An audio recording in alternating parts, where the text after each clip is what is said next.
There are things in this world we cannot explain, something hidden just beyond our view. Journey with us as we attempt to pierce the veil between our world and theirs. Join us as we pass through the doorway to the dead.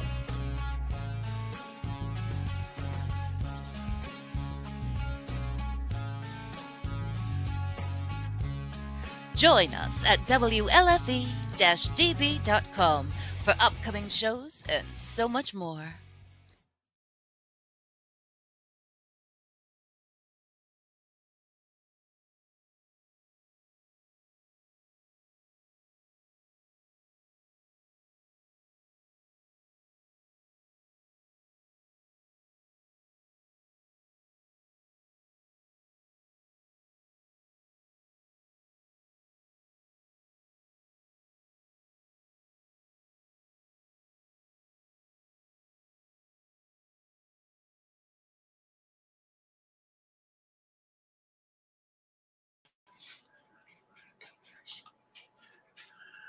Welcome.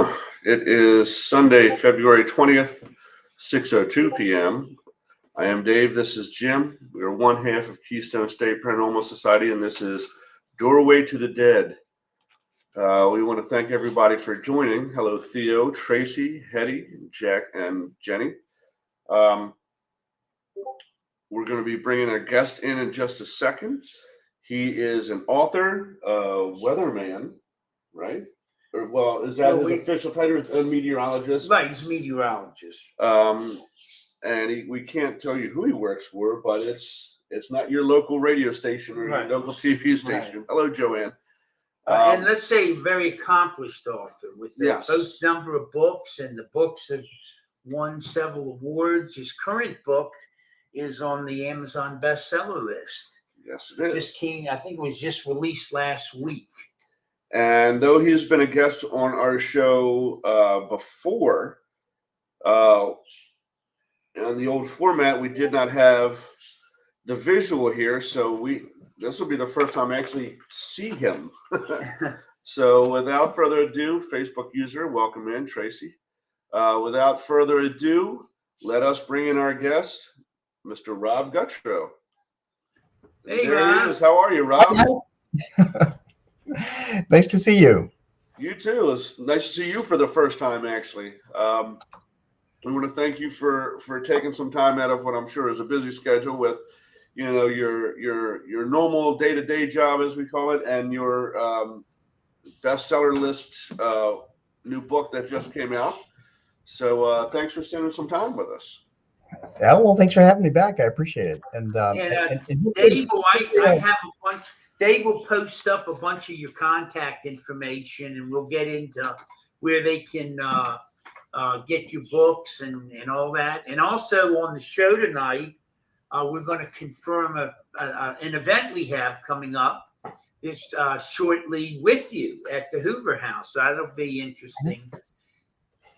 Yeah, I'm excited to actually meet you. For those of you who aren't aware, Rob was a guest on our show before in the old format. And it was the call-in format that we had. And we were actually at an investigation in the Columbus, Ohio, at the bed and breakfast. Harrelson. Was it the Harrelson House? What's it called? I don't remember I forget the name. The house, yes, which was sold and is no longer available. But Lola, our friend Lola, had gotten us on that investigation, and we had just heard a story up there of a quote unquote phantom spirit cat, and Rob came on the show, and obviously having not seen what the place looked like because he had called on the phone, was like, "What's with the cat over by the fireplace?" So that was right there. I mean, we were like, "Oh, this is going to be a great show." So, and then also he had messaged me. We were up there setting up, and he messaged me that morning, and he had gotten a vision where he had seen a young man with two dogs, beside two dogs, and he described they were two greyhounds, and he went on to describe the two greyhounds.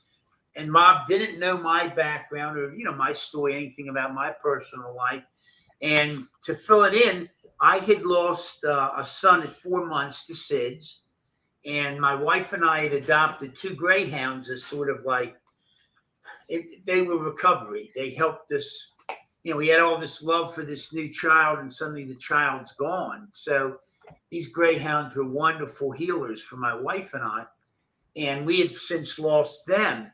And so Rob pictured this scene with this young man surrounded by these 2 greyhound dogs and described them. And the one was sort of like, looked like a Dalmatian, and the other was a brindle. So they were very different colorations in that.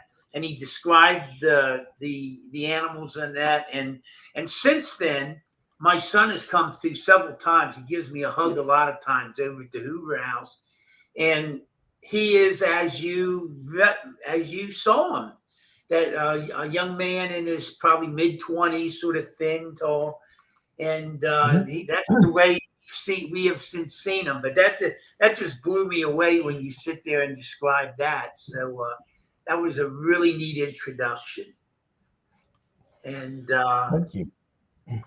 So, and listen, I will be getting together with, I talked to Pamela, so I'll go ahead and announce it now. We don't have all the details, but I'll go ahead and announce the date for our audience, and we'll be promoting it on Saturday, May 14th. That's this year. Rob is going to be a guest of ours at the Hoover House. I don't know if I'll get you other lodging if necessary, because I understand the whole idea with the spirits and you need to rest. But anyhow, Rob's going to be our guest at the Hoover House and give a presentation about, I guess, a lot of the content that's covered in your various books, being observant for signs and whatnot. And for all those out there, Rob is not just in connection with pets. He sees all the spirits. But he has a special affinity and gift with our animals. And interestingly enough, I'm going to segue this. We had the neatest thing just last night. We had a group up from Lancaster areas, group of ladies, and they were spending the night and doing some investigation and wanted to do table tipping. And it was a really interesting session night. So a lot of family members came through and whatnot. And this one young girl on the table, she had an event in her life where evidently it was some faulty wiring in the house. It had been smoldering for a long period. And something that night sort of like arose her concern. She got up and something like brushed past her. And this is a girl sort of sensitive to spirit. And she'd always thought it was her grandparents who had been passed to alert her. In addition to sort of getting her attention, it also sort of pushed her out a certain way on the house, which was important because if she had gone out another way, she would have never seen the smoldering. So as it was, the house did catch fire, but they were able to get to it early and save the house and obviously save their own lives. But she always thought it was her grandparents that had alerted her from the other side of the veil. No, last night it was her dog. Her dog's name was Sebastian, and he had passed really no connection with her grandparents at all. And her grandparents were there through last night too, and they confirmed the story that they had nothing to do with saving her from the fire. This was something she had always felt. It was Sebastian, her dog, and he had alerted, and actually he was sort of herding her, you know how dogs will, herding her out that certain way so that she would be able to notice the fire, notice the smoldering and something was amiss. So I just thought that was so neat that we were having you as a guest tonight. We had this experience with the pet from the other side last night. So anyhow. It's pretty timely. And I will say, Jim, that I have heard from a number of people who have said that their pets and spirit have awakened them when there was something wrong in the house in the middle of the night. even after their pet had passed. So, and there was no other pets in the house. So Yeah. it's pretty common because our pets continue to watch out for us from the other side. Yeah, they're always on guard. We joke about it. There's a lady who we're real close to up here. She runs a no-kill animal shelter. She's devoted to the animals, and she picks up a lot of hard rescues from West Virginia and other impoverished areas. And my gosh, she goes to all lengths to save these animals. And then a lot of them have tumors and all that, so their lifespans are limited. She's always losing one that she loves so dear. So we always joke about it when it's her time to go to the other side. It's going to be a zoo over there. I can just envision. Like when she crosses over, she'll be going onto the ark. Yeah. She'll have two of every kind. So it's true. They're all waiting for us. So yeah, some people have more than others for sure. Now I copied a few little statements from some of your bios and some of the promos, just to, I guess these are things that are covered in a lot of books. Rob, what is this? Is this 9 now books or 8 books? It's number 9. Yeah. Number 9. And, basically, again, I'm commenting from that. It says, Rob's books teach others how to recognize signs from people and pets that have passed. He explains the paranormal in terms of energy, which that's exactly how I definitely what I connect. Absolutely. Throughout this process, he brings both understanding and healing. And that's the other end of our thing. It's about healing. The distinction between ghost and spirit and why it's important to know that distinction. Well, we're the same way, Ghosts are earthbound and spirits have crossed over. You want to touch base on that a second, Rob? Sure, Jim. Yeah. So my very first book that I revised, called Ghosts and Spirits Explained, talks about what happens after we die. So the energy within us couples with our memories, personality, and knowledge, and we make a choice to either stay here on Earth at a fixed location of our choosing, and that's what I call the ghost, or we cross over and join the energy on the other side, the light, and that's what I call a spirit. So spirits have the ability to appear to us anytime, anywhere, any place on Earth, but ghosts can only appear where they decided to choose to stay. Come here, Hawkeye. Come here, buddy. So that's the difference. And they all use energy too. So they use heat, light, water, and electricity to get strong enough to communicate, and then they use them to communicate. And then earthbound ghosts use negative emotional energy. So fear, anxiety, depression, anger fuel a ghost. So if you go into a haunted house and you're anxious, you're going to fuel that ghost to make a noise or something.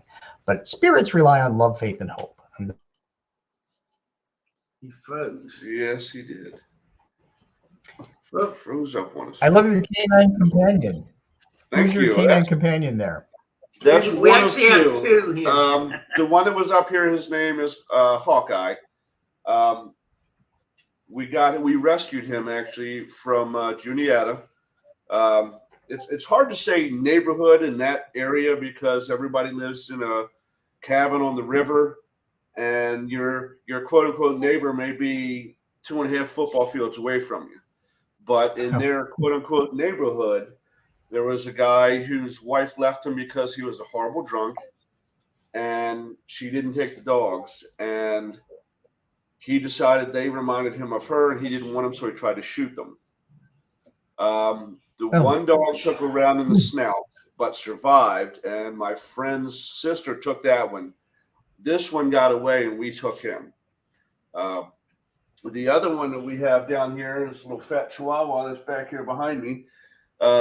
His name is Radar, and we got him from a shelter down in Baltimore City. and we had him first. So when we got the rescue, I grew up as a MASH fan, so I had a radar. I had to get a Hawkeye. So, and if we ever had a third one, I'd probably either have a Pepper or a Colonel Potter or a Colonel Blake or something. So, but yeah, and then I've wheeled them in the other room so we can hear what you say because they're way too loud. But I got 4 birds. We got my daughter's rabbit just passed away about a month ago now, and we got his replacement, 2 cats upstairs. So. It's a jungle over here. You're talking about the energies and the various, like between ghost and spirit, and how it's funny. Like yesterday with the sessions we were having, it was just as we were getting started. You know, you could feel the energies in the room. I knew there were a number of spirits wanting to come through for their loved ones and whatnot. And it was funny because even before we had brought that spirit to present at the table, the people were getting real emotional. They were picking up already. These people had pretty good sensitivities to spirit. And we keep a box of Kleenex, and they were already picking up on the energies, and sort of oftentimes the person at the table will see, or in their mind they'll know who's there presenting, and then they'll get those feelings, and I guess they're able to feed on those energies that spirit is presenting to them. And that was a pretty neat session yesterday. There were some dark family secrets that came out, and I guess some resolution. And I guess one thing we've learned is there are no secrets. We're actually working right now on a local case where the girl was found dead, and they're connecting up, and it looks like some foul play and stuff like that's involved. So is that the one? Oh no, this one was found dead. I just saw another one not far. Girl hasn't been seen or heard from since Friday, and her boyfriend, who she was supposedly going to see, says he knows where she's at, but won't give up her whereabouts. No, that's not this. Yeah, and for some reason, this guy sent sexually explicit pictures of his girlfriend to her father and her 7-year-old sister. So now he's been arrested and charged with corruption of a minor for saying, it's ridiculous. Wow. Yeah, it's the last we just celebrated our 1-year period of having the Hoover House and opening up these various venues, and I think all of us have had a real, been connected at years and doing investigations and that, but I think all of us have had a real spiritual enlightenment over the year. I mean, it's definitely revved it up a lot, and it's expanded all of our horizons. And while it's a constant learning, we're actually starting to be able to figure things out too. It's I guess spirit seems to have a consistency about it, if you know what I mean. It's there's a number of issues, I'll call them truths, that they constantly testify to us, such as the eternal nature of life, the eternal nature of love, and the importance of that, the importance of family and everyone. And one of the things we've often found is, let's say on this side of the veil, family members hadn't spoke to each other in years because of hard feelings or whatever. And when that person passes and gets themselves set up, first thing they like to do seems to reestablish that tie-in with their family. Oftentimes, the member on this side of the veil, they're still stuck with our own groundings and whatnot, so they may not be ready for that reconciliation. But it seems the spirits on the other side, with a better knowledge of things, are anxious to reestablish those family ties. Is that something you've observed? Yeah, I actually had a family. I did. I had that experience in my family too. I think I wrote about it in my book, Ghosts and Spirits Explained, where my aunt and my mother had a kind of love-hate sister relationship, and my aunt passed in the 80s, and she came to me asking me to get forgiveness from my mother so she could go to a higher level on the other side. She crossed over, but as it turns out, on a low level of the afterlife. So, so guys, you have to know that I'm half Italian. My mother was Italian, 100%, and she said when I said my aunt wanted forgiveness, she said, "No, I'm not going to forgive your aunt." And so I said, "Oh, well, Italians invented the word vendetta, so that makes sense to me." But it took me 25 years for me to get my mother to say, "Okay, I forgive you." And then my aunt came to me again from the other side and said, "Thank you. I am now at peace." So, and you're right. Here on Earth, it takes a long time for us to get past forgiveness in a lot of situations. But my aunt waited in spirit for 25 years after she passed to finally be settled on the other side.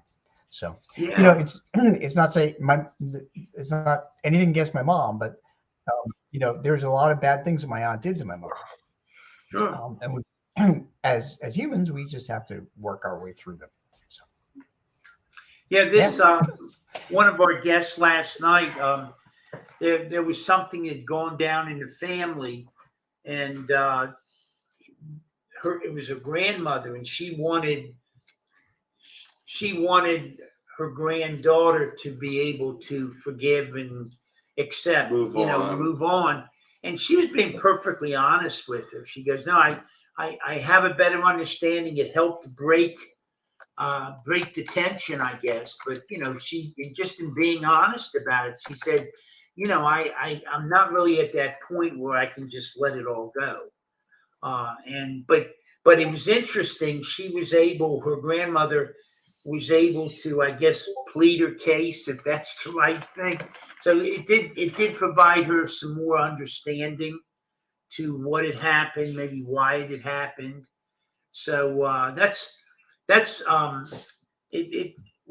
we never really know what to expect from all that. Yeah, I know. But one thing that Rob did say that I find interesting, because it definitely goes along with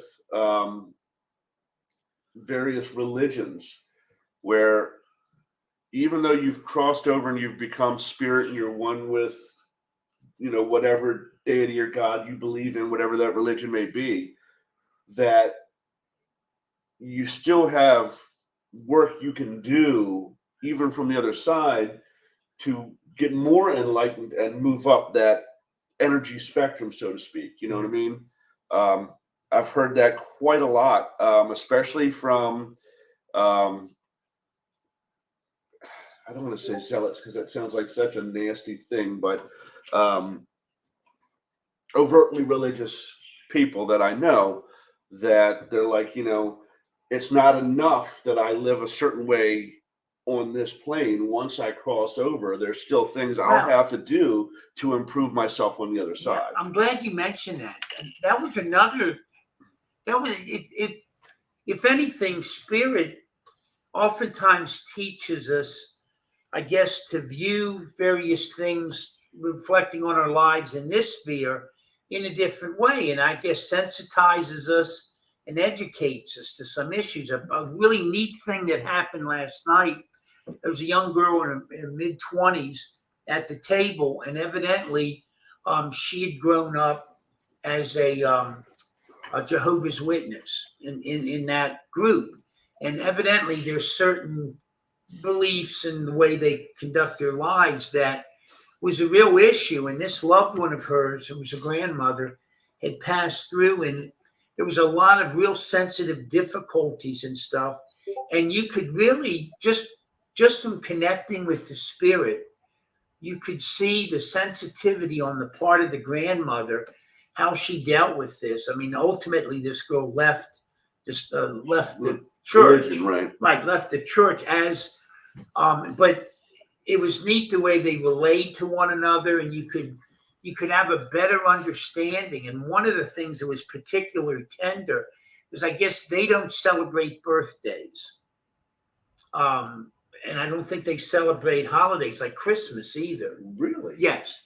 And so what the grandmother had done is throughout, they would not, in other words, you would not receive a birthday card. But what this grandmother had done, she got a birthday card and sort of crossed out the way birthday, but was remembering her granddaughter's day, special day, and would give her a little gift or something like that. So it was sort of taboo in the terms of the religion, but you could really feel the sensitivity on the part of the grandmother with what she'd done in the acts of love and kindness in that. And it was really interesting that this girl, now grown, could pick up and sense all that. And it was very tender. I wonder why that is. I guess, being as, I guess, just going along the accepted norms, sometimes we really don't have a good view of how certain things might affect us. But Spirit is so wise. So that's actually why that was actually the whole purpose of my second book, Lessons Learned from Talking to the Dead. And in that book, it outlines all of the things, the ways that spirits that I've communicated with it want us to live. And they really want us to be respectful of each other, treat each other kindly, basically treat each other as we would wanted to be treated by other people. So there's a whole bunch of lessons in there. And that's kind of a question and answer paranormal book, but it really is the bottom line. That's what they want. And they're here to actually guide us and teach us, and they will let us know when we're doing the wrong thing. And our spirit guides, or various workers from the other side with us, they also they intercede in various things, maybe to help us in our decision process and stuff sometimes, even though we might not be aware of it. Is that true? Yeah, there's an influence there, but we have to remember that humans are very stubborn. So sometimes we don't listen to people telling us right, even though it's like right in our ear. So we're still going to do what we want.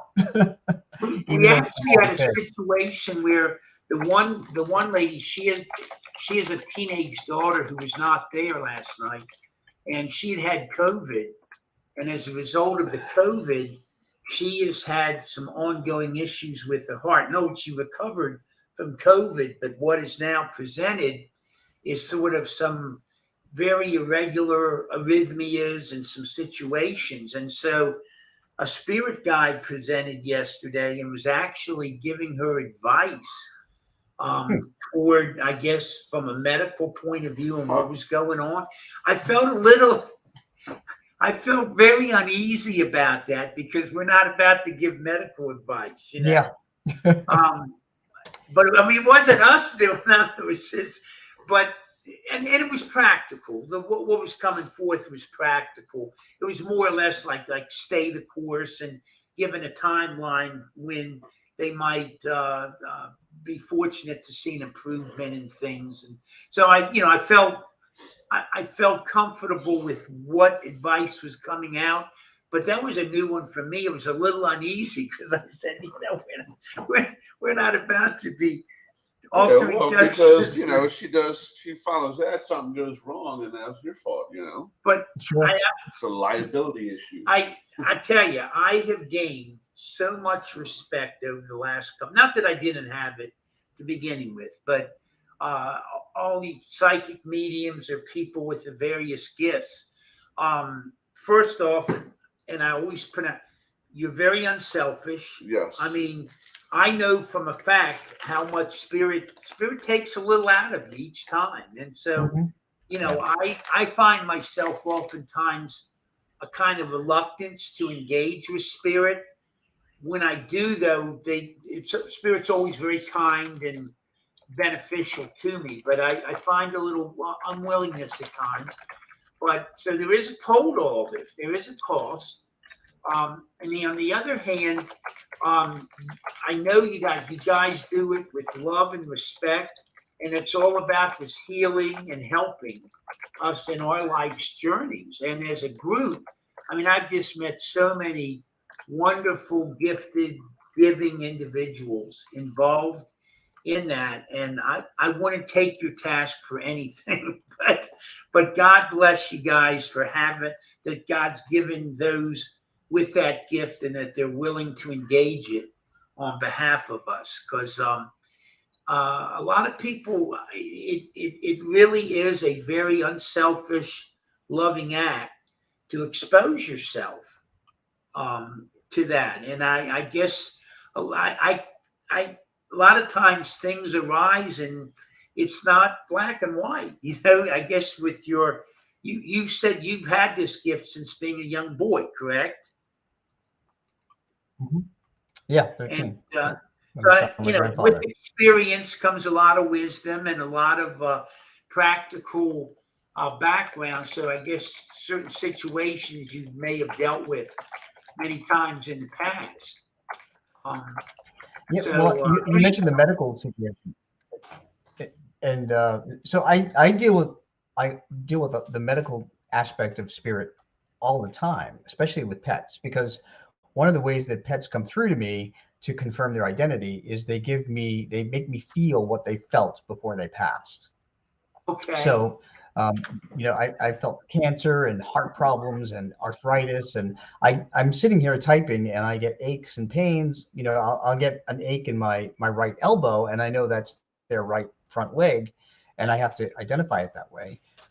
Or if they couldn't walk, when they have, suddenly I'll get aches in my lower back, like where the tail would be, and I have to write that down. So that's the way that I confirm, they share those medical feelings. So, and it's kind of strange. And sometimes I am, as a person, I am hesitant because I'm typing this up, connecting to a dog, and I'm saying, this is what I'm getting. I'm not sure if it's right. And most of the time it's like dead on. And it's amazing what spirits can convey to mediums. So, yeah, there's a big aspect of the medical thing.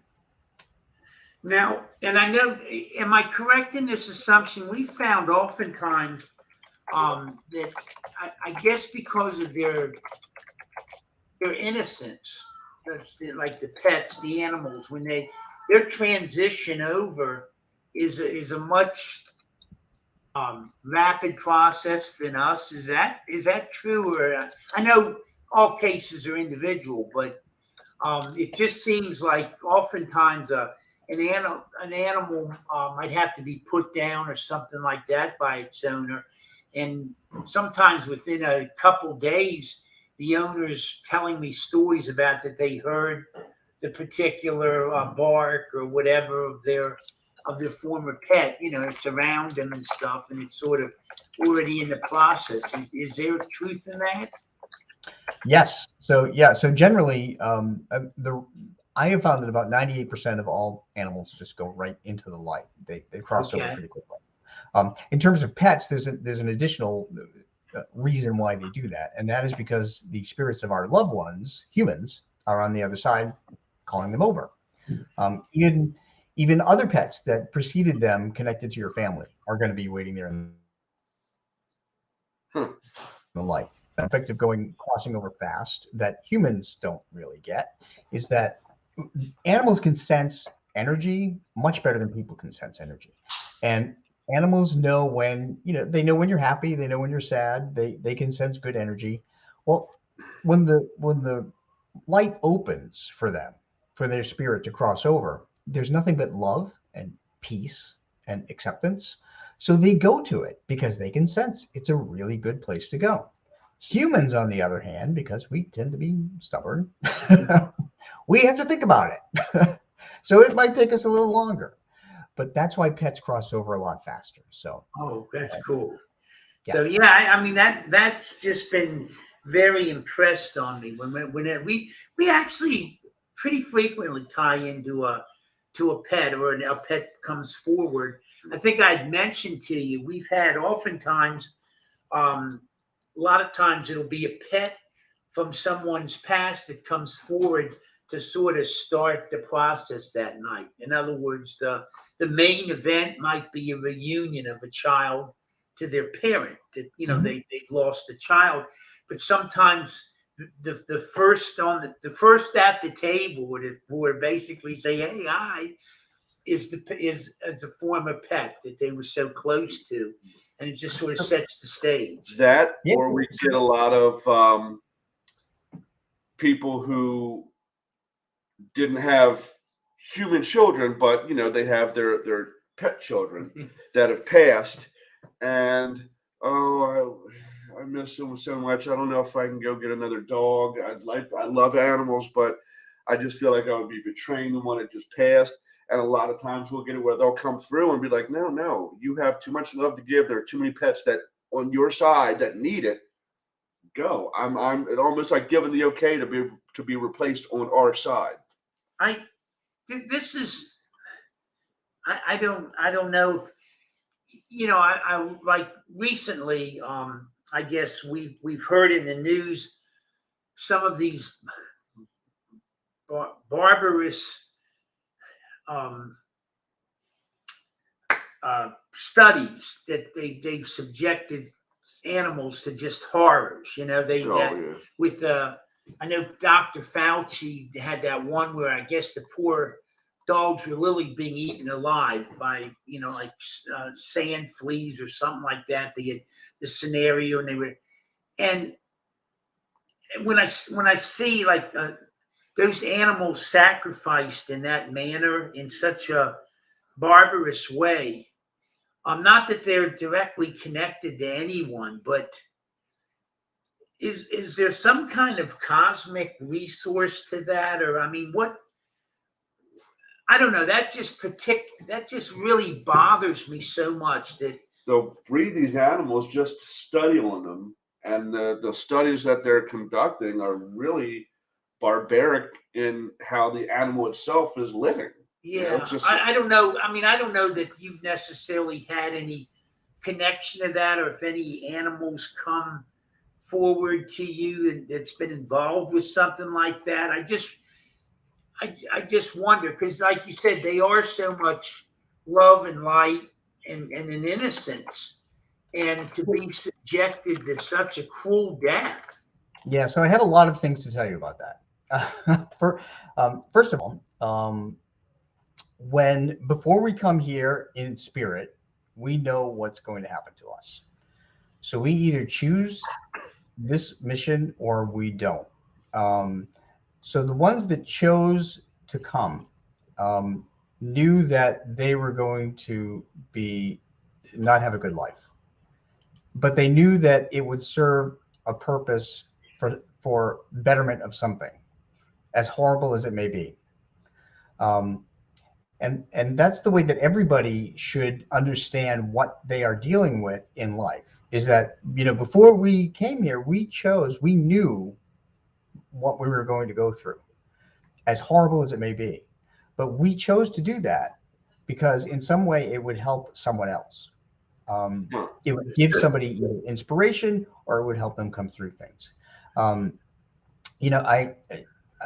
know that I do know that beagles were the primary animal in tests, and I'm pretty sure they're almost done away with all of that. There is a rescue group that rescues beagles from that. Most of the testing, I believe, is done on laboratory rats and mice. So we can take comfort in that, but still, I mean, it is, it's a living thing, and that helps a lot. Huh? It does, and with that info, I mean, honestly, this may be pushing it, but it sounds kind of Christ-like. Like they knew coming into this life, they were going to be living a horrible, painful existence to help others. And like Holly said, I knew we sort of had a contract, But I didn't realize pets too had that same thing. That's comforting. I'm really glad you expanded on that, Bob. Yeah, no, that does put you at ease a little bit. Wow. I mean, it's still horrible to witness because we're human and that's the way we think.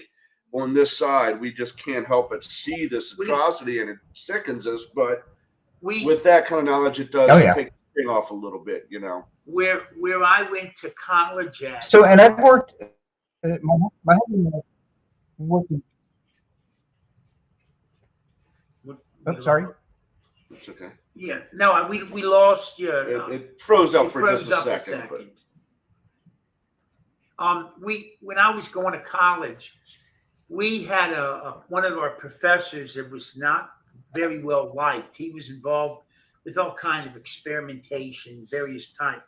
But anyhow, they had a large Saint Bernard, and they were doing some experiment where they would, at some point, they would bleed out these animals, and so they bled this, and so it was around the Christmas vacation, and they had bled out this large dog, and I guess normally then they would take the carcasses down and burn them in the ovens.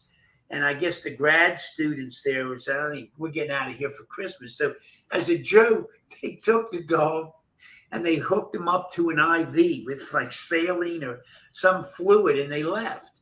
And when they came back after the holidays, St. Bernard was up running all around the lab, trash and everything. And word got out that they were doing experiments on bringing back the dead. And he got into a lot of trouble, this professor and stuff. And I remember when that story got out, everybody was sort of glad.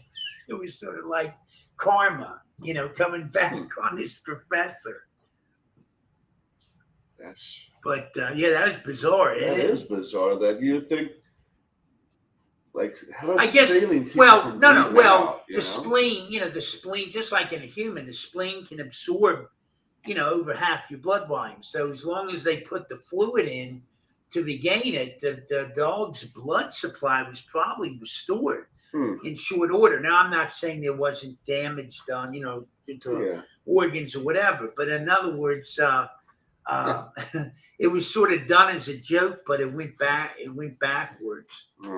Hope they got in trouble. Yeah, we didn't have much use for that guy anyhow. But let me follow up here. He was also in his books, Rob, saying he teaches people how to protect themselves. This is from the ghosts, what ghosts can do, what spirits do, and signs to look for. And let me run through these. Rob's got for everyone out there, and we'll post these up. He's got an Instagram page. He's got Facebook one. He's got Facebook two. He's got a Twitter account. So he's well. Here's one. Petspirits.com is one, and then there's RobGutro.com. So well, they go to the same place. Oh, okay. Because people can't spell my last name, so I also got Pet Spirits to go to the same place. And I can appreciate that. I was David Heine for many a year. Okay. And Rob has been, like I said, in addition to pets, Rob has been over to Europe and involved. I remember you told us the last time about the Tower London experience you had. Yeah. Ghosts of England on the. That's a great story. You mind recounting that for the audience? Oh no, not at all. So I've written a couple. So I just published my second book on a medium's vacation series. So I have 3 series going. So I have Pets in the Afterlife series, on the medium's vacation series, and then Ghosts and Spirits series. So on a medium's vacation is England, and in that book we visited the Tower of London. The Tower of London used to be a palace, if you will, and then it became a prison. It had a number of different purposes, and actually at one point in time it was actually a zoo, believe it or not. But when it was a prison, there were a lot of people kept in these towers. Now there are a number of towers although it's called the Tower of London, it's not really about one tower. It's about the structure, and the structure itself has a lot of towers. So in one particular tower, it's called the Salt Tower. We went up to the door. It was a big wooden door, and we pushed the door open, and we felt a very strong vibration, and we heard a humming. Once we walked into the room, the humming stopped, but there was nothing there to explain the humming. All that was in the middle of the room was just a light bulb. So what I came to conclude, and we both heard it, and there was nothing in the room but stone and one light bulb. So there was nothing to cause that. So what I concluded was that we actually walked in as a ghost was using a portal to transport themselves from the tower, that particular tower, the Salt Tower, to another part of the Tower of London structure. And it was really strange because we heard the humming. It was like a generator, actually. It felt like we were right next to a generator, but there was nothing there. So, and as soon as we walked in, bam, it was over. So, now, curious, because we've had other guests who've experienced various portals. Have you ever, they were telling us how using different equipment, including using a Geiger counter, that they have done like more or less testing the physiologic makeup, temperature, various things of an area, the fact that there was no radiation, and then having experienced a portal or, like you said, this kind of activity, they've measured post, and they've gotten, there's, in other words, there's a significant change physically in that limited environment where something occurred. Whether it's radiation levels, barometric pressure, a bunch of different things. Any of those things. Have you ever? I know you have a group that you work with too. Especially being a meteorologist, that would be something I would think would be right up your alley. Yeah. So the team I belong to, Inspired Ghost Tracking, they're actually, this is a book about their case files of Inspired Ghost Tracking. In that particular book, it's all about paranormal investigations that we've been on, and I've been on with them. And they use all kinds of equipment. They use the digital thermometers, the digital recorders, the infrared cameras, the high-speed cameras, ultraviolet, ghost boxes, everything and anything they use. I just go in and I use my head because I'm a medium. So, right. I just wait for them to tell me. I like that because no equipment necessary. Right. Well, here's a question from one of our viewers. Does stone absorb energy? Sure. Yeah. As a matter of fact, every single structure absorbs emotional energy. So that's why when you go into a place, what you do is you bring your emotional energy, and it adds to the energy that has seeped into the walls of a structure, and it brings it out. So that's when you see maybe somebody crossing a stairway, because there was a residual imprint of somebody that had done that, and it was a very significant moment in their life, or it was a happy moment, or it's a very tragic moment. And that imprint that they left in there just comes back out because you are adding your energy back into that structure. Let me ask you a question. We have a situation which we believe to be so at the Hoover House, where Spirit has told us where one of our portals is, probably our most active one, and we've got a lot of stuff up there. But it seems that for the most of the time that we have it's sort of like a father-daughter combination connected with the house. The original builder and owner of the house with his daughter, they seem... Who both passed away in the house. Yeah, they both passed away in the house. Okay, 14 years apart. But anyhow, it seems like when we'll question the spirits that are there that night, when they come through, most of them have been, for lack of a better word, vetted by the owner's name's Ira or his daughter, And if they don't approve of their sort of energy signature, they don't allow them in. they don't allow them in. Have you? Wow.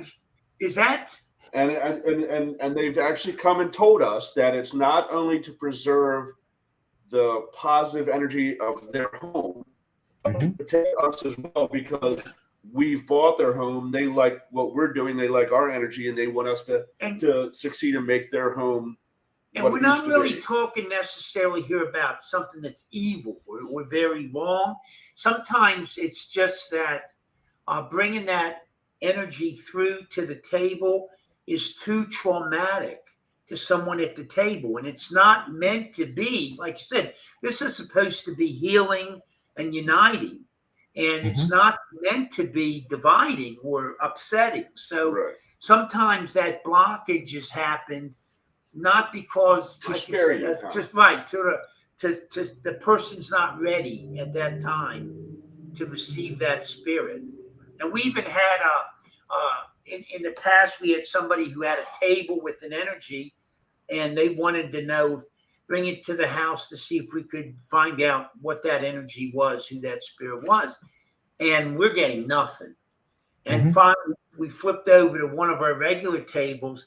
And it was Ira, the owner, comes right through and he goes, "Get that table out of my damn house." Yeah, he's like, I don't like its energy. I don't want it in my house. It had some bad energy with it. It wanted it out of the house, and it didn't even want us to put it on the back parking lot. It wanted it off the property, off the premises. So we actually had to contact John Zaffis, who showed us or told us how to properly salt the table and connect it with the ground, and we did and then get rid of it and go. After a couple days, basically it helped, I guess, neutralize whatever that energy was. Now I don't know if it worked or not, because the guy ultimately gave that table to someone. He said, "Look, I don't want it in my house. Just you take it." And they said, "Sure, yeah, you take it." And then they supposedly had a connection with it, and everything was sort of cool. But then something pretty bad happened to the person. It was Linda, wasn't it? Yeah, and so I don't know that it was necessarily neutralized. But anyhow, it had blocked that energy from coming forth. And we also had another really neat experiment. A guest of ours from a couple weeks ago, Rob. He had been connected with the people at the Conjuring House up in Rhode Island, that made the movie and all that.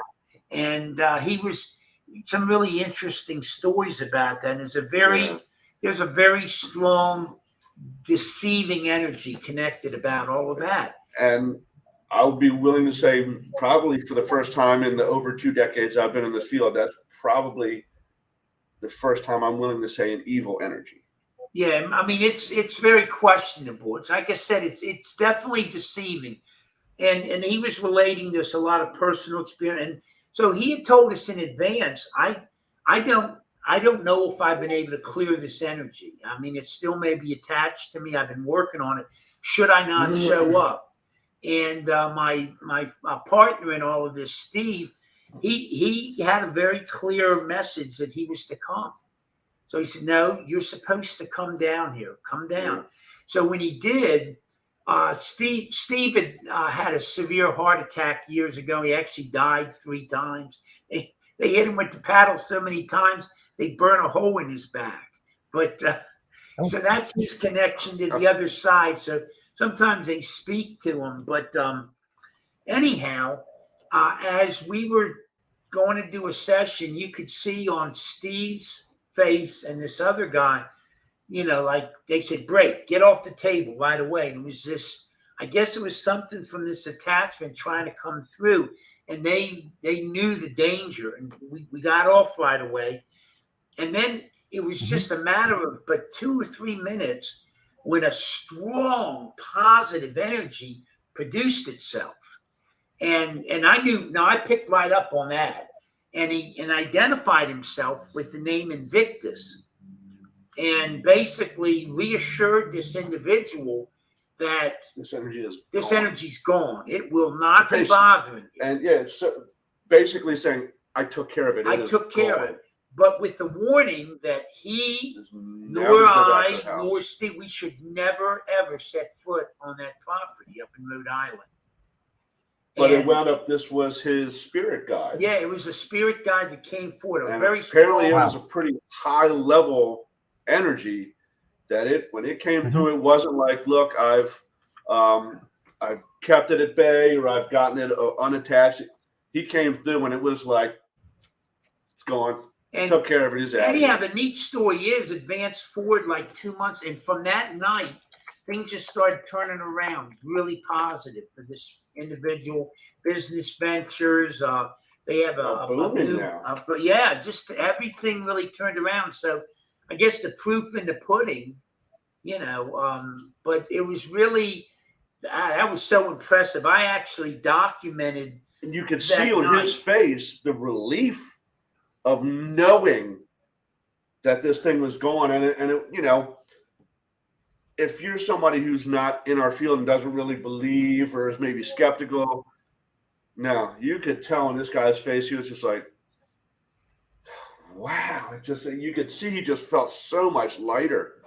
But we feel, now we may be off base with this, but we feel very blessed that we've got something real special going on where we have this, I don't know, early detection warning system or something trying to keep the integrity. And we've promised Spirit, that we will do nothing to offend Spirit, nothing to put them in an awkward place, so to speak.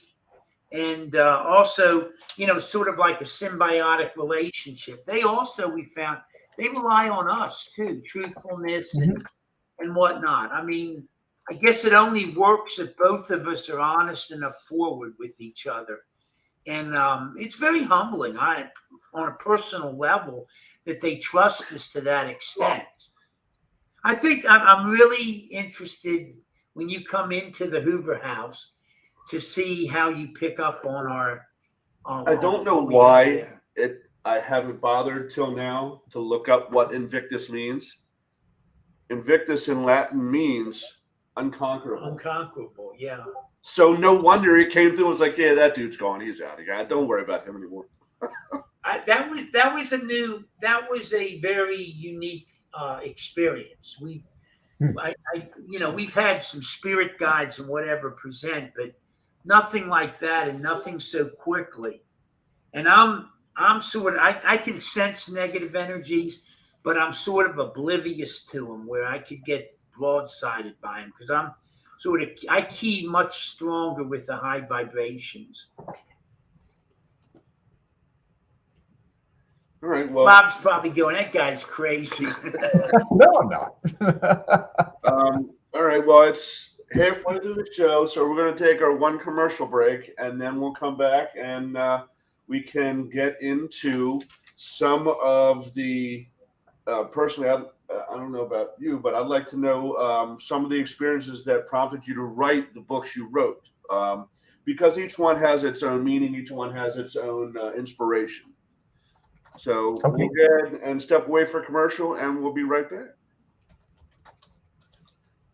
Okay, so I've got the WLFE Digital Network is now on digital television. If you're into ghosts, Bigfoot, UFOs, and the creepy, then WLFE has a TV channel for you, Paranormal View. Watch all of your favorite WLFE video talk shows on one channel. Shows like Paratalk Radio, Step Into the Paranormal, Skeptical Help Bar, The Creepy Parlor, and more. Looking for something else? Do you support the LGBTQ plus community? WLFE has brought all of their LGBTQ shows like Inside the Drag Closet, Everything Yet Nothing, Across the Pond, and Rainbow Soul all into one place. A new TV channel called LGBTQ Friends. The third channel is a Variety Unlimited. Here you'll find a wide variety of talk shows you know and love, like Just Cindy, Card Pulls and Coffee, Real Talk with Dom, The Bipolar DM, Meet the Author, and Movie Review 5. The best part of watching these shows is that they're all available to watch at one location, one website, WLFE-DB.com.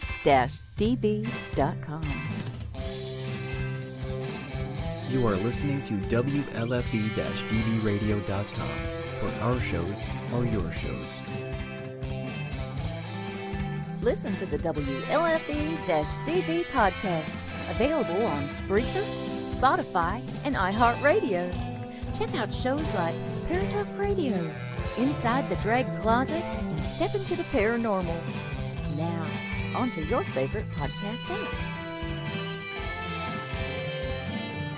This is Dominic Santasero with Real Talk with Dom. You are listening to WLFE-dbradio.com, where our shows are your shows. Hey guys and dolls, this is Casey DeVille, the better half of DeVille Inc., Baltimore, Maryland. If you're ever in Baltimore, stop in and see me and Tony. Invisible Bree, 5920 Eastern Avenue, Baltimore, Maryland, 21224. Give us a call if you're in the area at 410-400-9641, or look us up on the web at DeVilleInc.com. DeVille Inc., where we specialize in you.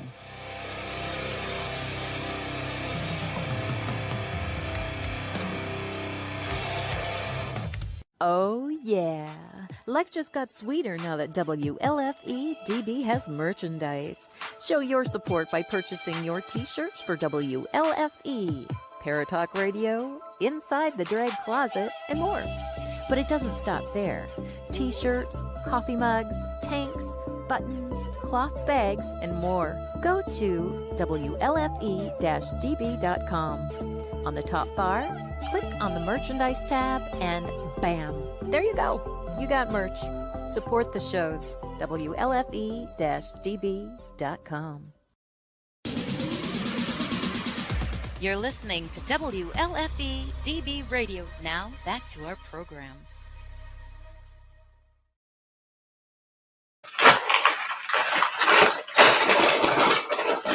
All right, and we are back, and Rob will be joining us. There he is. And let's see if I can do this. Let's see. I don't know if I can save image. He's trying to bring in the cover of your one book there to put it on. Yeah, okay. Yeah, so the new book is called Ghosts of the Birdcage Theater on a Medium's Vacation. And while you're bringing that up, I'll tell you a little funny story that I have not had a mustache in, I don't know, 10 years, but I grew it specifically for this book. This is kind of this is the cover, but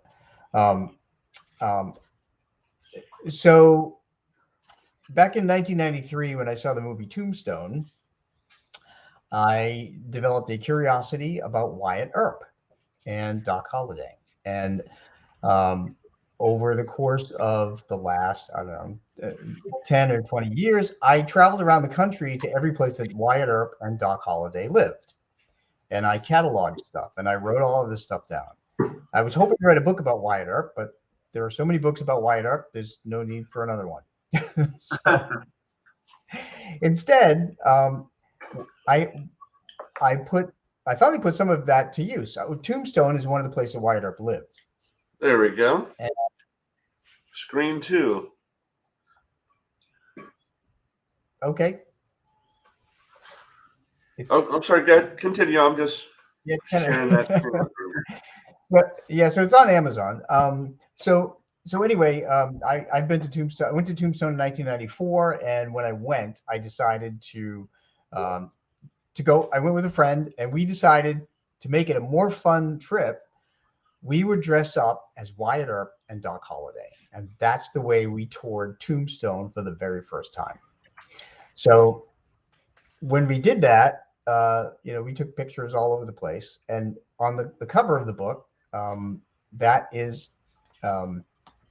the cover of the book is actually me from 1994 dressed up as Wyatt Earp outside the Birdcage Theater. I also befriended the gentleman that manages the Birdcage Theater. His name is Billy, and I've stayed friends with him since 1994. I came back in 2019 on a short trip to see my friend out there, and I took him to the Birdcage Theater. We decided to go on the ghost tour. Now, the Birdcage Theater never had a ghost tour back in the 1990s, but there's so many ghosts there that people have reported that they decided to have a ghost tour. And that said, it's 2 hours. They offer it 7 days a week, and it's well worth it. You guys would love it. I know I would. Yeah, I'm telling you, you would not be disappointed. Wow. So I went in there. Just to preface this, in 1994, when I first went there, my abilities were not developed. Granted, I had seen my grandfather back when I was a kid, but I never focused on my abilities until 2005. And I hadn't been back to Tombstone until then. So, so when I went back and went on the ghost tour, it was crazy. It's like the floodgates open. And I didn't expect it. And my friend that came with me, by the way, has never had a paranormal experience. And Jim, when he went in those 2 hours, not only did he see an apparition, he also photographed one in a mirror. And both of those are in the book.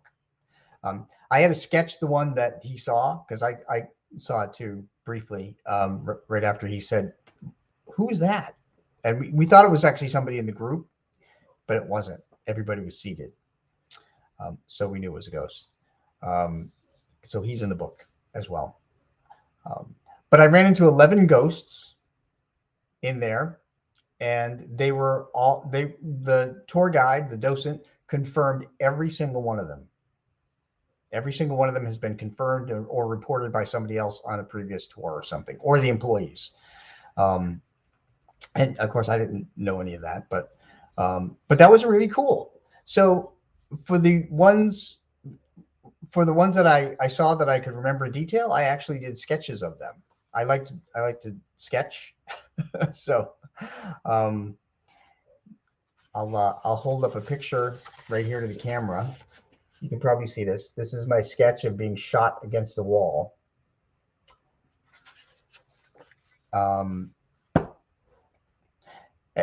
And so the birdcage was constructed in the 1880s.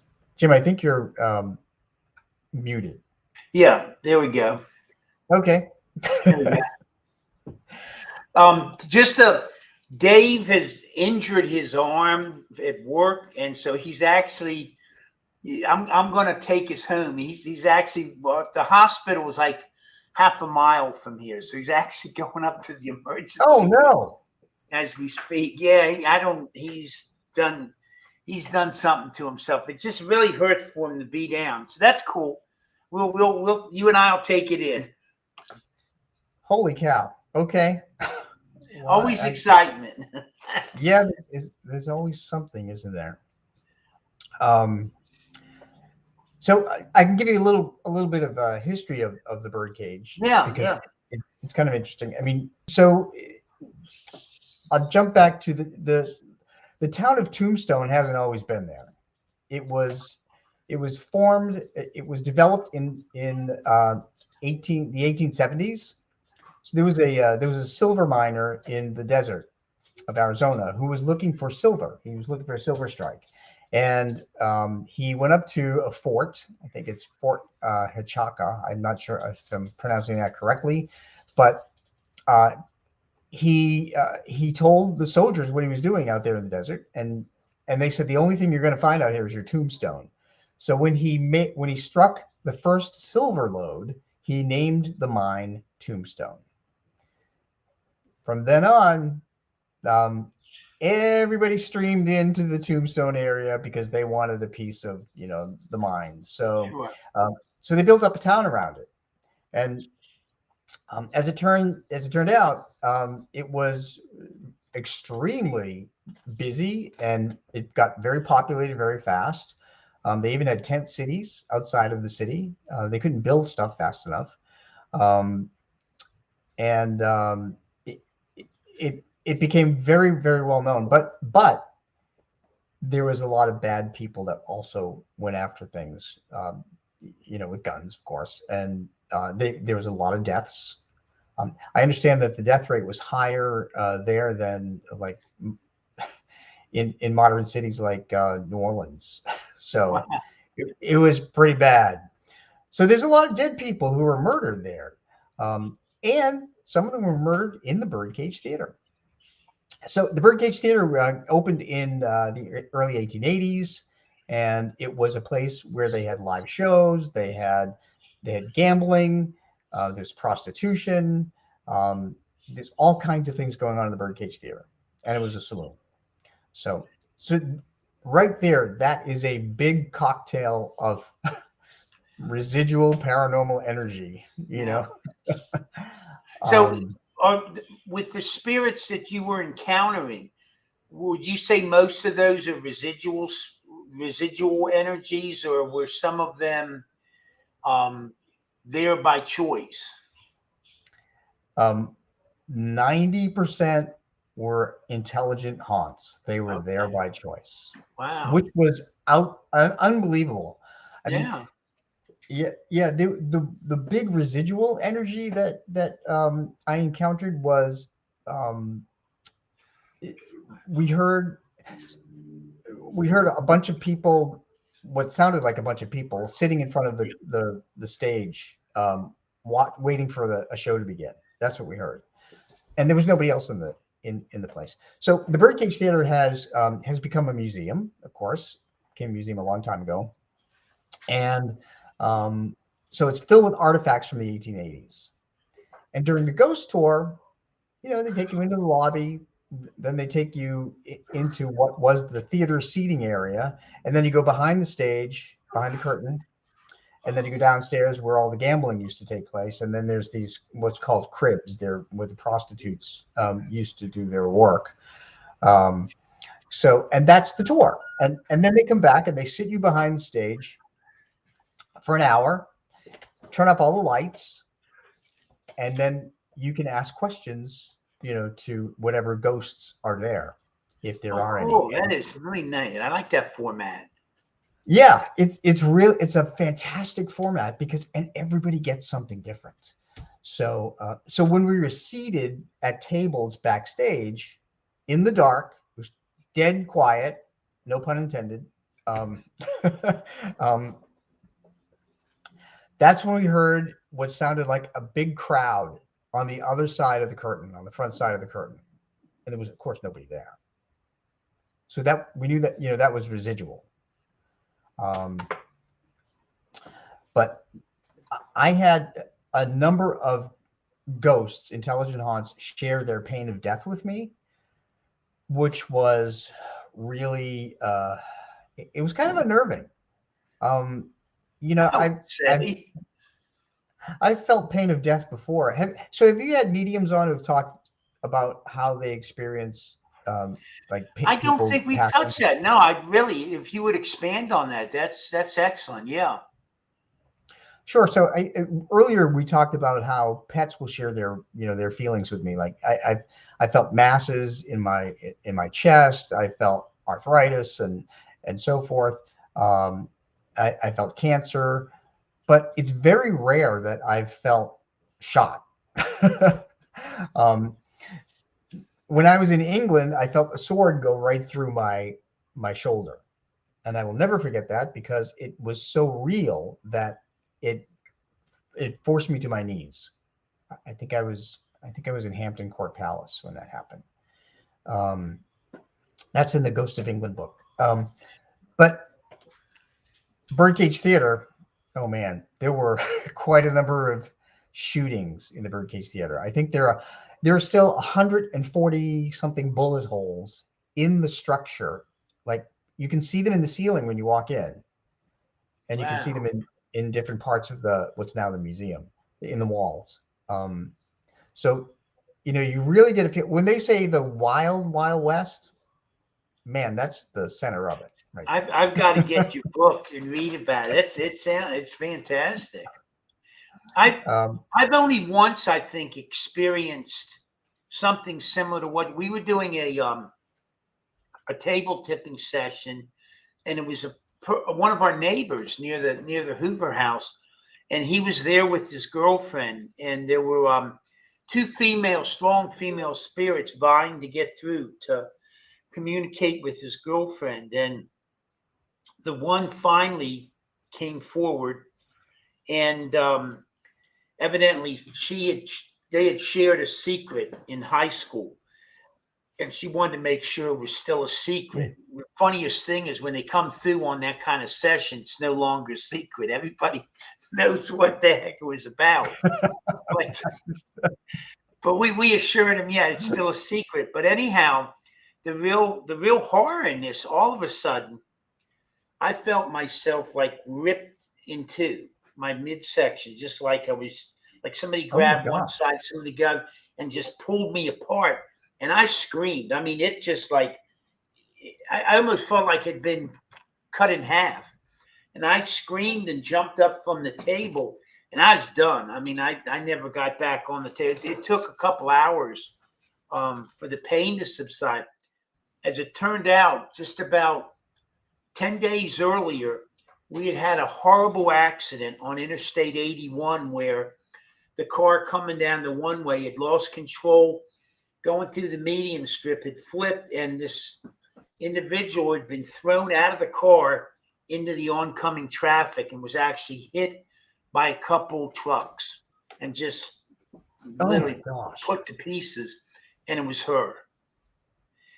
And we didn't even know that. And so I don't know why. I guess it was a form of identifying who it was or what. But that's really about the only really negative thing I've had table tipping. But it was extremely painful, and I just, so I can understand to some degree what being shot would be like. Yeah, it was shocking. Is there a reason is there a reason they want to present to us about how they died? I mean, I guess that's a real significant part of their life, right? Yeah. Well, and it's certainly the end of it. Yeah. So the reason they do that is kind of why pets convey their medical feelings, their physical feelings, and that is to prove their identity. They want to prove who they are. Okay. They also want to they want us living people to tell their story so that other people can be careful. And we got the gallery starting up. Yeah, we have the same issue here. Our two dogs are in the room with me, but they're so that's a way of them identifying themselves. You said that she shot in Gettysburg. And we're getting a freeze here. Yep, we got a freeze. There we back. Okay. I don't know why that freezes up sometimes, but we're good now. So I was just saying that somebody in your chat says that she felt shot twice in Gettysburg. So Colette, she's a frequent supporter. She was can you tell if people have a spirit animal? Yes. Okay. Yeah, I can. And here's the thing is that with spirit animals, they usually are animals that we had in the physical. And when they transition, they sometimes become our spirit animal. So that happened with me and my dog Buzz. So where is he? He's right here behind me. This picture of Buzz on the cover of Pets in the Afterlife 1. He's a Weimaraner. He was the puppy that was tragically killed by a car, in 2005. And he reawakened my abilities as a medium. And he also enabled me to communicate with pets. So he is actually my spirit animal. He's a spirit guide, if you will. So, people have different interpretations of spirit animal and spirit guide, but I look at him as both. And I think from earlier segment, you had told us that well, we've already discussed how in so many ways they can protect us and give us direction and guide us and stuff in choices and that we make. And now we've often thought too, and I guess it's all the power of spirit is just like our animals understand us in life. You know, they're not speaking, but when we say various things, the animals know what we're relating to. Is that similar, the communication we have with them after life, or is it more just like a direct transmission of thought? Well, they can certainly influence us to do things and guide us. Um, so they really do, like humans, they protect us from the other side. Has there ever been a case where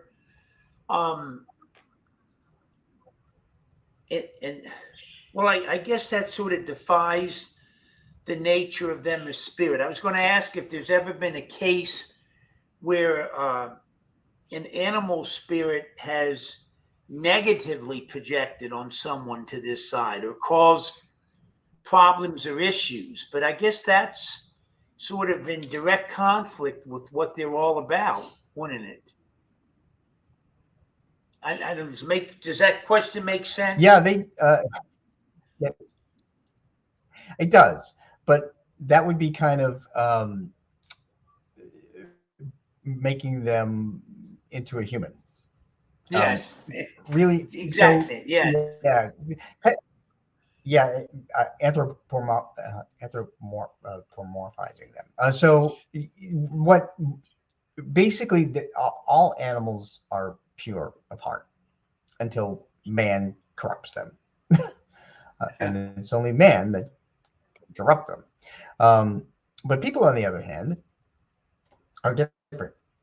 So if like I've always said, if you're a good person in life, you're a good person in death. If you're a jerk in life, you're going to be a jerk in death. And eventually you'll learn on the other side that you need to stop behaving that way. But usually once right after people pass, they still, they maintain their personalities and their memories and their habits and so forth. So they can still, even in spirit, they can still misbehave. The caveat to that, though, Jim, is that ghosts, because they don't cross over, they can always be bad people as ghosts. They don't have that learning until they cross over. Something to think about. Yeah. I know that I know that just we've had, like I said, I know a lot of times I'm blabbering on about things we've experienced at the Hoover House, but I guess for me, like you said, it's sort of an awakening when you with your puppy, and it sort of took it to another level with your mediumship and stuff. That's sort of where we've been too. I mean, I sort of look at our early adventures, and when we're out there investigating haunted locations, and you get an EVP, you hear a sound, oh, it's all thrilling and stuff like that. But then sort of look back at where you're at now, and then we're sort of really thirsting for that direct communication, for messages, for instruction about the other side. I know that I totally agree that the spirit loves to recount its stories. They're very proud of what they were in life, and the good works they did, and they can still relate to them. Is that I always wondered, when you get to the other side, and as you evolve and as you get ascend the spiritual plane, if you still connect with your base. I often relate it to the experience of we know by the age we're at some point in our lives, we were 4 and 5 years old. But what do we remember when we were 4 and 5 years old? Virtually nothing. We know we were that age at some point. And I often wondered if in transitioning to the other side, if it isn't a similar structure where, as we learn more and as we become more spiritual, as we ascend various levels, I guess it's possible we still retain all of our base values and knowledge, or do we lose touch with that, do you think, to some extent? No, we maintain that. Okay. And then we just grow and improve on the other side in spirit. But ghosts don't have that opportunity. That's the difference. We have found, and I don't know if this is consistent, sometimes we found that people were illiterate while they were alive. And so sometimes we'll have the spirit go through the alphabet and be able to convey letters, like starting its name, spell its name out. But that's the issue if the person never knew how to spell. And so they oftentimes, they know their name verbalized and they can affirm that. But sometimes we have issues with them asking them to convey a letter when they were not conversant in that sense. Does that make sense? So one way around that is to ask. Yeah, it does. So one way around that is to ask them to bring in somebody in spirit to help them. Okay. Because that's what pets do, actually, on the other side. So pets will ask a human spirit to help, like, move a coin to for someone to find, so a living person to find. So that and the coin will usually have the year that the pet was born or the pet passed. But they need a human who knows what a coin is to help them out. So you can always ask for help from the other side.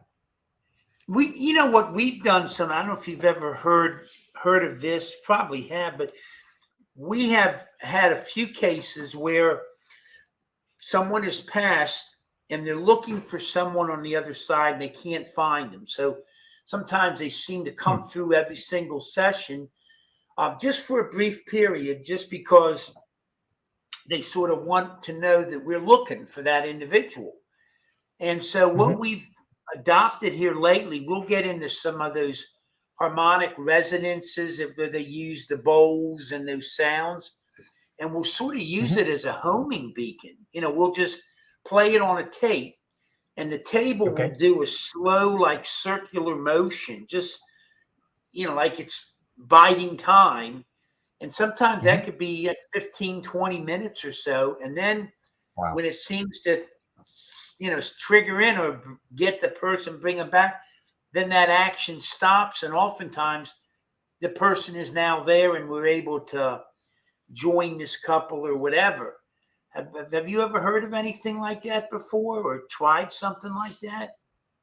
Not with the bowl. Certainly no. But we have actually, when we try to cross people over and pets over, once we open a portal to the other side, we always connect the energies to human or other pets who have passed, and we ask them for help. And because we want help, they always come. Oh, that's something. Wow, that's good. That's helpful information, because I don't think we've tried employing pets sometimes to find. And you'd think, dogs are so good at finding. That's a neat idea. I think we're going to have to try that sometime soon. Let's see. It worked. See what any questions here. I know Holly, who had messaged here, I'll post this up. Holly was over at Gettysburg one time. She was actually working with some authorities where a person had been shot, and she picked up not only feeling shot, both shots, but there was a question concerning whether or not after the first shot, whether the guy engaged, like clicked it back to fire a second shot. And she remembered hearing that audio sound as well. Wow. So she was able to notify the authorities. I guess it was demonstrating intent on the person who had committed the crime, that it was more of a deliberate in the action and stuff. She's a very gifted lady. She's up in Kane, Pennsylvania. It's about 3 hours north of here, and she's down here for a lot of various venues and stuff we have.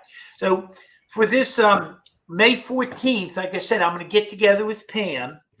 We're going to we'll probably try to maybe have a few other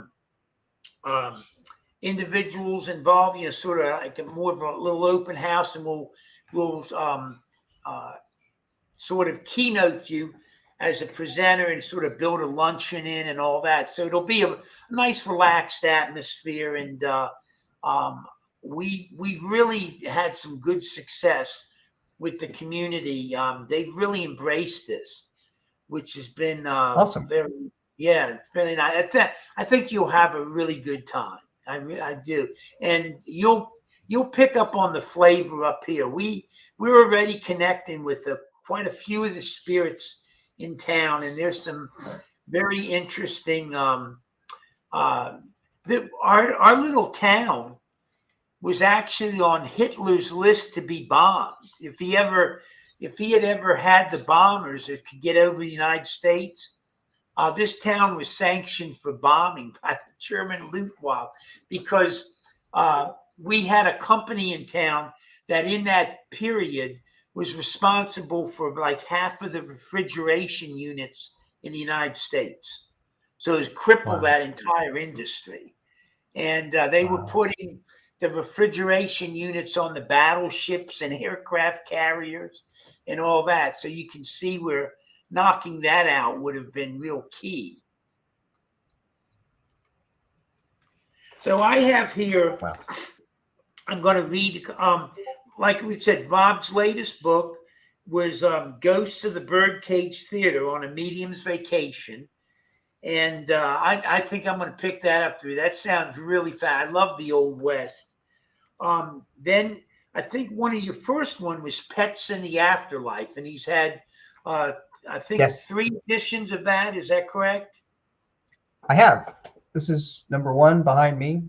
This is number 2 over here on this side. And Pets in the Afterlife 3 is about dogs, messages from spirit dogs. So that one was exclusive. These 2 are dogs, cats. Communicate from the other side and more. Yeah. And then then you have Lessons Learned from Talking to the Dead. So this would be more on the former human spirits. It's all about humans, and that's a question and answer guide to the paranormal. So all questions you may have about the paranormal, I try to answer them with examples of cases that we're on. So very good. Then we have Ghosts and Spirits Explained, Similarities and Differences.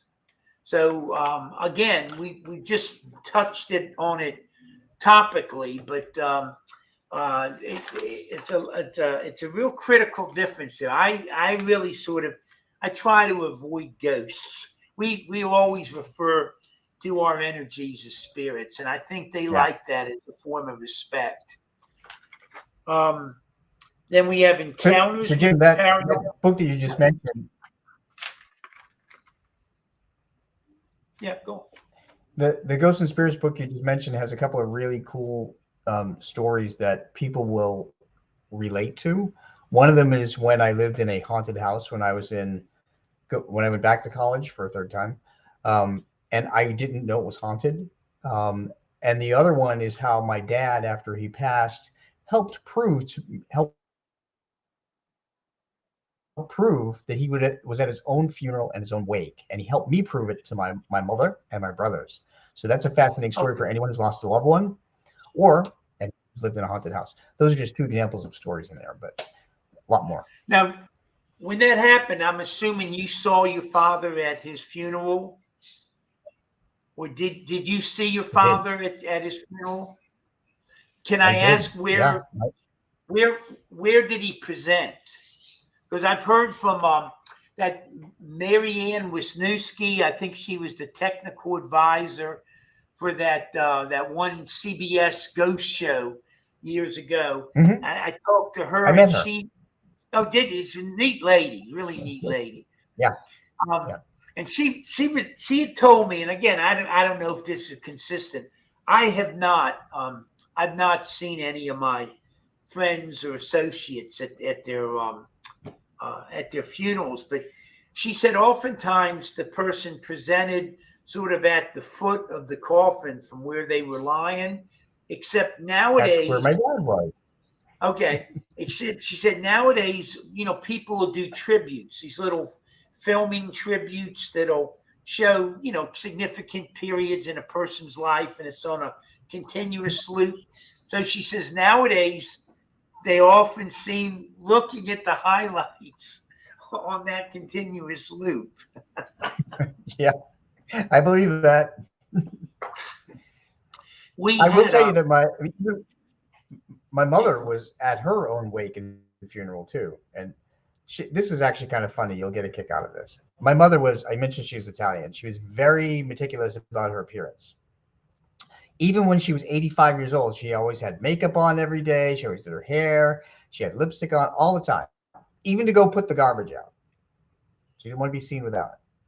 So at her wake, when I went over to her casket, I was standing there and I heard her say, they didn't darken my eyebrows enough. Can you fix my eyebrows? Because I don't look right. And I burst out laughing. And my husband walked over to me and goes, "Is your mother here?" What is she saying? And I told him, and he just laughed and he said, "Oh yeah, that's her." And that's another way of identity, right? Knowing your mother and the way she is. That's another way of proving that someone's identity. It's funny. My wife has made me. We've been married. This year will be 47 years. So we're closing in on the 50. And she's promised me if she ever gets to a point where she can't take care of herself, that I will see that her hair is done up, her nails are done up. In other words, she always wants to be presented in a proper vein, So I that's the one request she's had. I don't think I'm going to have to worry about it. Spirit's already sort of told me I'm going to be preceding her, which is a lot safer for me. Oh my gosh. But anyhow, so I totally get where your mother's coming from. Now, Mary Ann also told me though that how like it's a summer. You're looking at the road surface, and as the heat comes off the road, it creates like wavy lines and stuff like that. She told me, she said, when you go to a funeral like it sometimes, get the coffin, sort of take your eyes out of focus. So you're looking, but you're sort of blurring them out of focus or contact. And she says, look at the base of that coffin area. She says, don't see if you see like these wavy lines and whatnot. And she says, if you do, that's the energy of the person. For what it's worth, I remember that she gave me that advice, but I have not been successful. Now, we did have a recent experience. My sister's ex passed away, unfortunately, due to COVID this past October. And they had one child. It turned out to be his only child. A nephew of mine, and they were good pals. In other words, he was sort of like a good time Charlie. He'd take his son on these really neat vacations, and they'd fish and do sports. He was involved with Marriott and scheduled a lot of the big events for him. And anyhow, when he died, he has been really active. And so we were at his memorial service that they were hosting at Marriott. And while there, he come through and lit on me and he had a real message of love and support for his son, my nephew. And he come in and, oh man, it hit me like a ton of bricks. So I'm sitting there losing it. And my wife's looking at me going like, what's the matter with you?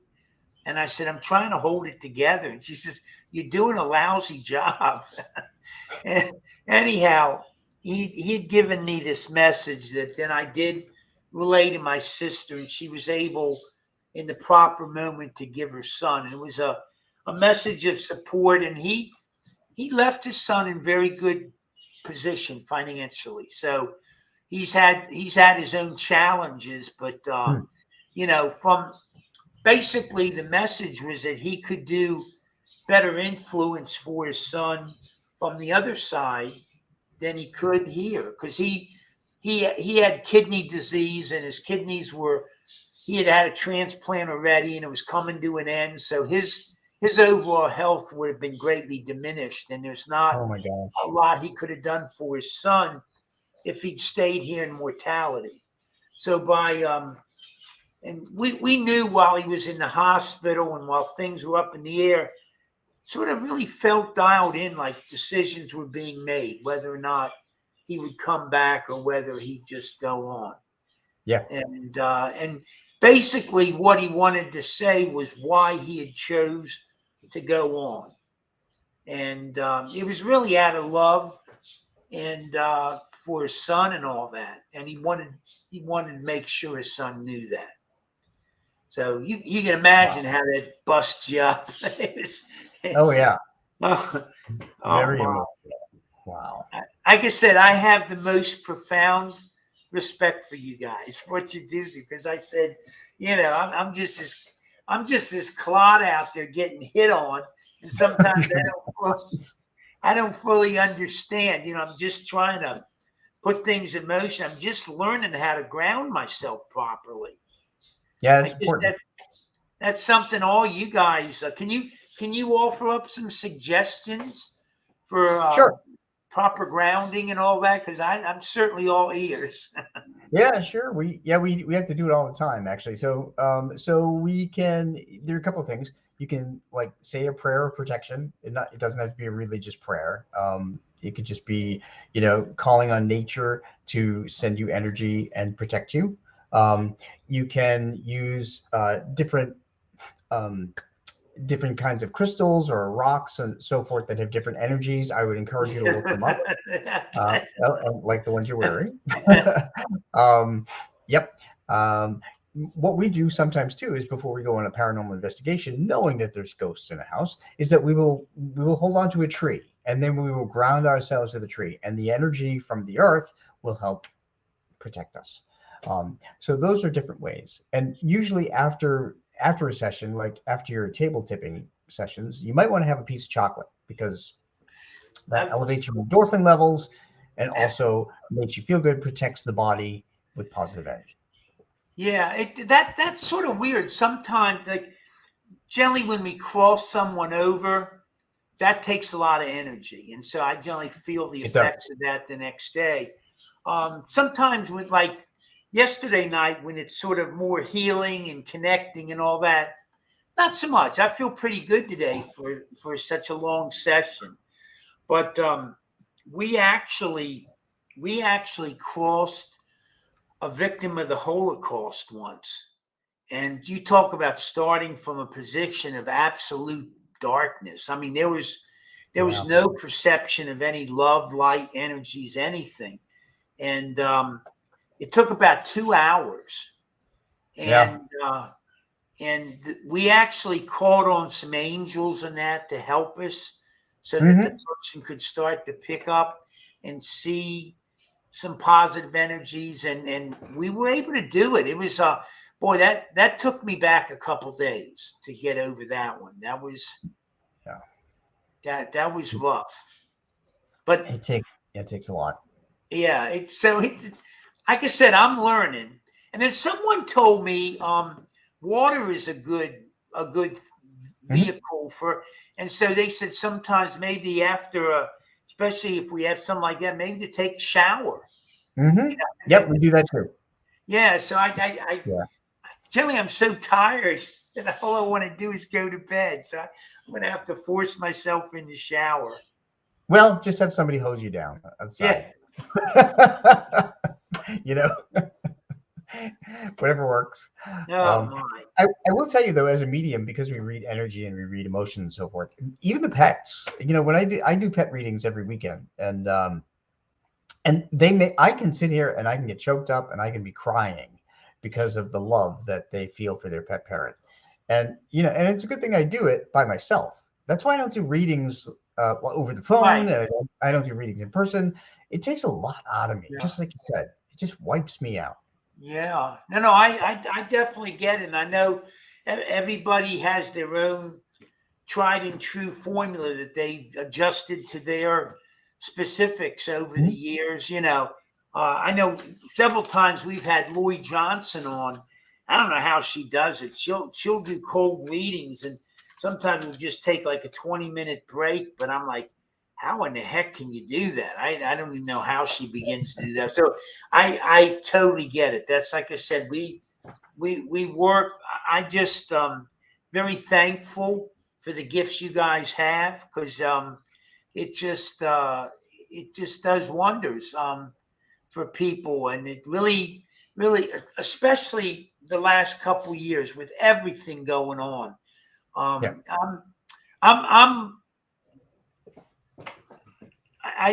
just especially lately, sometimes the anxieties of the world come filtering through and hit me like a wave, and I'm looking to ground and I know it's not me. I know it's all these external energies and stuff that's hitting me, and it can be almost incapacitating. Do you ever get hit with stuff like that, like the world's energies?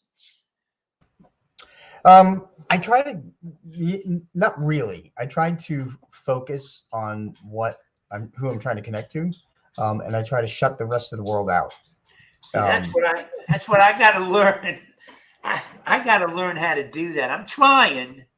So that's really the hard part, and and Jim, that's why I do these readings at home, because and I actually have to be in a room by myself. So my other half likes to watch TV, and sometimes he'll try and sit in the room, so I have to put the headphones on, put instrumental music on, so I can tune in to the pet or the person that I'm trying to communicate with. I cannot be distracted by whatever's out there in the world. And it is hard. Yeah. Yeah. That's where I really fall way short, is that focus. Sometimes it's razor sharp, and I'll be like in simpatico with the spirit, and pretty much, it's like I'm arm in arm with him, and then sometimes I'm just getting nothing. And I don't know. I think when I'm getting nothing like that, I just think it's I think it's the outside interference. Somebody said I haven't paid him attention, by the way, for the last 2 hours. So he's desperate. Oh my gosh. He's a good boy. Well, listen, I think we're going to go ahead. My voice anymore, I don't know what it is. My voice gets to warbling out, and I get all croaky and everything. So I think I want to thank you for coming on, and it was great seeing you. And do you like this new format? Does this work for you okay? I do. Yeah, I love it. I actually like to be able to see you, and it's more of a conversation than being, just on the phone. looking at a wall. Well, listen, I want you to stay well, and I will be in touch with you, and I'll let you know. We're going to set up the promotion work, and I think you'll have a really nice day. And I'm really excited about introducing you to the Hoover House and letting you see what spirits what you pick up with on there. They're a warm, loving family. The whole family that set this, going back to his grandfather, was very philanthropic and helped really the whole town get started, helped a lot of people out. They were powerful. Don't get me wrong. They were, from a financial and from a power base. These were real innovators. This town had a real nice industrial base. But so I have a question about them. Yeah. Are they spirits who are visiting, or are they earthbound ghosts? No, they're visiting, and I don't know. They haven't disclosed to us yet why they're so invested in that house, in us. I don't know. I mean, it's Okay. I know we're doing good. I'll show you when you come up. Before we even moved a piece of furniture in, I wrote a dedicatory prayer for the house, which I read, and in that sort of set the stage for the good works that we were hoping to accomplish, to advance a knowledge base of spirit and our spirit, whether it's our tables or the spirits there, they've all sort of signed on for that. So I guess we are working from a common base, if that makes sense. Now another thing, I don't think I told you, we had spirit come through a session and they told us about a hidden room in the house. And they told us that in this hidden room that we would find floorboards, and there were items under the floorboard we would find. And so we went to where they told us, and sure enough, we found a panel. We moved it. We got a ladder. And we got up into a room we didn't even know existed. It was wallpapered. Wow. It was floored. Even had a light run up in the room that worked. And I think at some point there were some stairs to that room. For whatever reason, it got sealed off. So they were up there and checking, and they found some loose floorboards. And in it, we found one of the items. We found a cigar box, which had a bunch of black and white photos from the 40s when the little teeny of the town and the people. Then we found a set of infant shoes, like a 2 or 3 month child. And we found a pair of white shoes for a younger girl, maybe like 2 or 3 year old girl. And then it told in my ear, it told me we'd find a book, a religious item, and then it said it was a Bible. And sure enough, under one of the boards, we found a Bible. It was a German Bible from the 1850s, had a name in it, and it was in good shape. It's real good shape. We took it to a friend of mine who did a mission in Germany so he could read. And it was a Martin Luther Bible. So in this Bible, the Old Testament has like Moses 1, 2, and 3, unlike the, King James in the Old Testament. So we don't know why we would find this Bible. But obviously Spirit wanted us to find this Bible for some purpose. We don't know why yet, but they're constantly, they sort of have us on this mission to find. So we've been in the place a year, but we're still finding out about it. The basement is real active, and in its day, it used to be a speakeasy. It was a bar there, and we've actually talked to some people who frequented it in the 40s.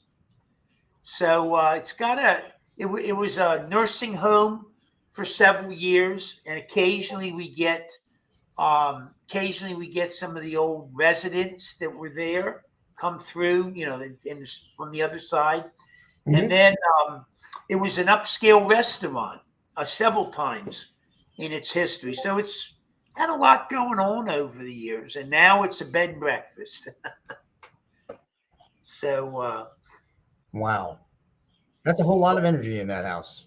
It is. And everybody has reflected when they come in, they feel the energy, but they also feel invited, like it's positive, it's reinforcing.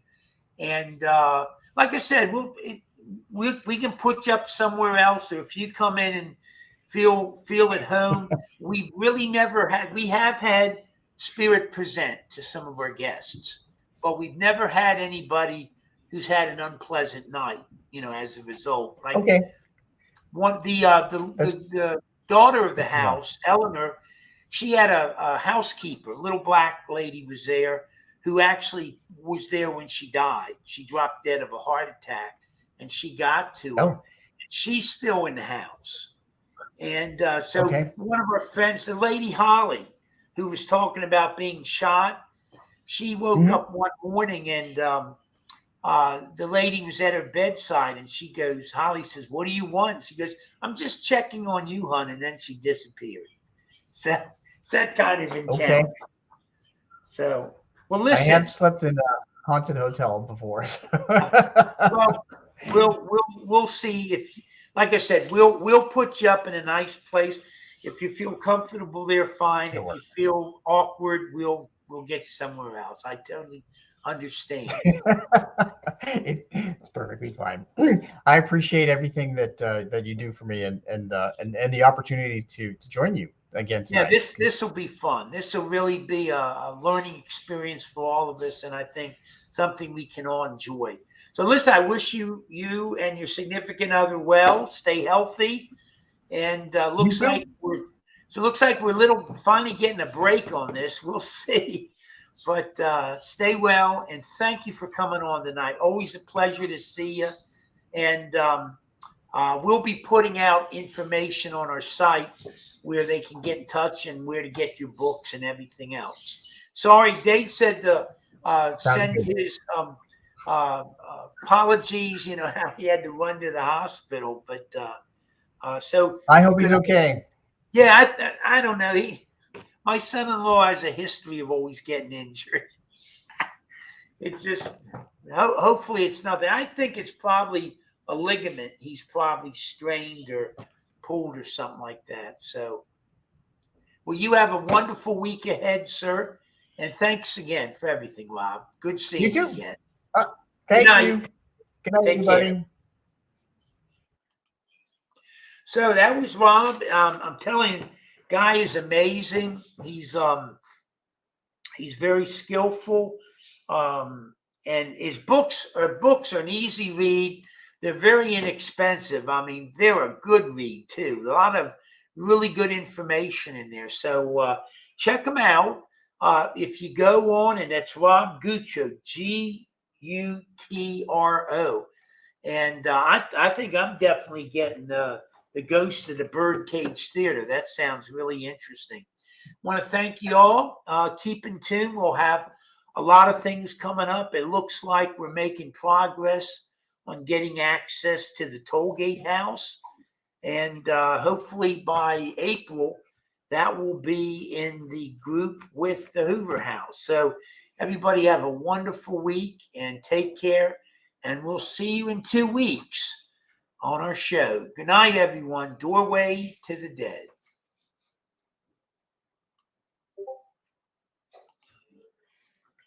Brand.